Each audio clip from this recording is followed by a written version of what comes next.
નમસ્કાર ખેડૂત મિત્રો, આજે તારીખ 22 જૂન 2026 ને આજે વહેલી સવારની હવામાન અપડેટની અંદર માહિતી મેળવશું, જેમાં વાત કરવામાં આવે તો ગુજરાતના ખેડૂતો ચોમાસાની રાહે બેઠા છે. તેના માટે આમ તો સારા સમાચાર ગણી શકાય, કારણ કે ચોમાસું મુંબઈના ઘણા બધા ભાગો સુધી પહોંચી ગયું છે અને વરસાદની શરૂઆત ગઈકાલે 21 તારીખના રોજથી જોવા મળી રહી છે. મુંબઈના ભાગો કવર કરીને ગુજરાતની અંદર 24 થી 48 કલાકની અંદર ચોમાસાનો પ્રવેશ ખાસ તો જોવા મળે તેવી શક્યતા હાલ નોંધાઈ રહી છે. તો એક સારા સમાચાર ગણી શકાય. અને આજે વહેલી સવારથી દક્ષિણ ગુજરાતના ભાગોની અંદર વરસાદની એન્ટ્રી થઈ ચૂકી છે. સુરત, વરાછા વિસ્તાર, ડાંગ, વલસાડની અંદર ત્યાંના મિત્રો કોમેન્ટ કરીને અવશ્ય જણાવશો તમારો વરસાદ છે કે નહીં.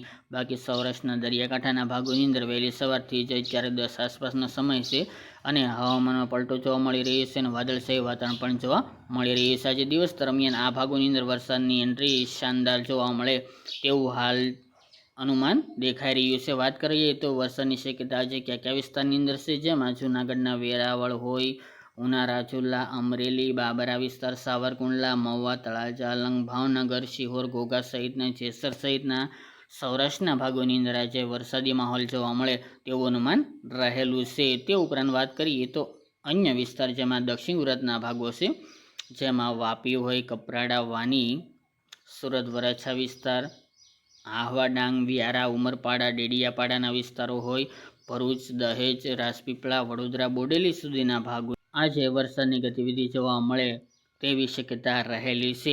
આગળના વાત કરવામાં આવે તો સમયની, તો સાંજ સમયે પણ ગુજરાતના ઘણા બધા ભાગોની અંદર વરસાદની શક્યતા રહેલી છે. છૂટાછવાયા વિસ્તારની અંદર વરસાદી માહોલ યથાવત જોવા મળે સાંજના સમય, એટલે કે 3 વાગ્યા બાદની અપડેટની અંદર તેવી શક્યતા રહેલી છે. ખાસ તો અત્યારના મોડલ પ્રમાણે વાત કરવામાં આવે તો દક્ષિણના ભાગો, સૌરાષ્ટ્રના, પૂર્વ સૌરાષ્ટ્રના ભાગોની અંદર જામનગર, રાજકોટના વિસ્તારની અંદર તેમજ કચ્છમાં 1-2 જગ્યાએ, અમદાવાદ, મધ્ય પૂર્વના વડોદરા, દાહોદ, ગોધરા એ વિસ્તારની અંદર પણ વરસાદની ગતિવિધિ આજે જોવા મળે તેવી શક્યતા દેખાઈ રહી છે.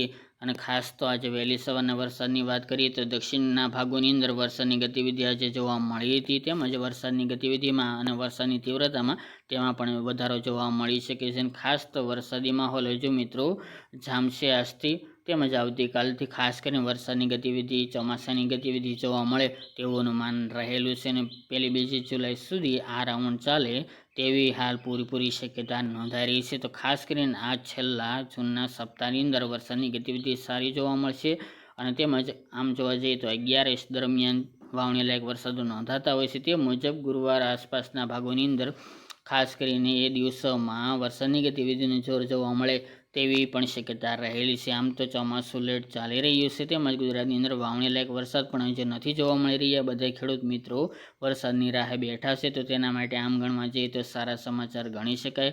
હાલ ઘણી બધી અપડેટ મુજબ વાત કરવામાં આવે તો ચોમાસું નબળું છે તેવા સંકેતો ઘણી બધી જગ્યાએ જોવા મળી રહ્યા છે, પરંતુ હાલ કોઈ એવી મોટી અપડેટ જોવા મળતી નથી. પરંતુ ચોમાસું વરસાદ ખાસ તો મોડા જોવા મળે, એટલે કે જૂનના એન્ડમાં અને જુલાઈની શરૂઆતમાં મોડલ અત્યારે પોઝિટિવ ફેઝમાં જોવા મળી રહ્યા છે. એટલે કોઈ ખેડૂત ભાઈ ચિંતા કરવાની જરૂર નથી. અને આજે 22 તારીખના રોજમાં જે પણ મિત્રો આપણો વિડીયો જોઈએ છે અવશ્ય કોમેન્ટ કરીને જણાવશો કે અમારા વિસ્તારની અંદર તાલુકો, જિલ્લો લખીને જણાવશો કે વરસાદ શરૂ છે. તો ખાસ કરીને આવી અપડેટ જોવા માટે આપણે ખેડૂત પરિચય ચેનલને જરૂરથી સબસ્ક્રાઈબ કરી નાખજો. વિડીયો ગમ્યો હોય તો લાઈક કરી દેજો અને અન્ય ખેડૂત મિત્રોને પણ શેર કરી દેજો.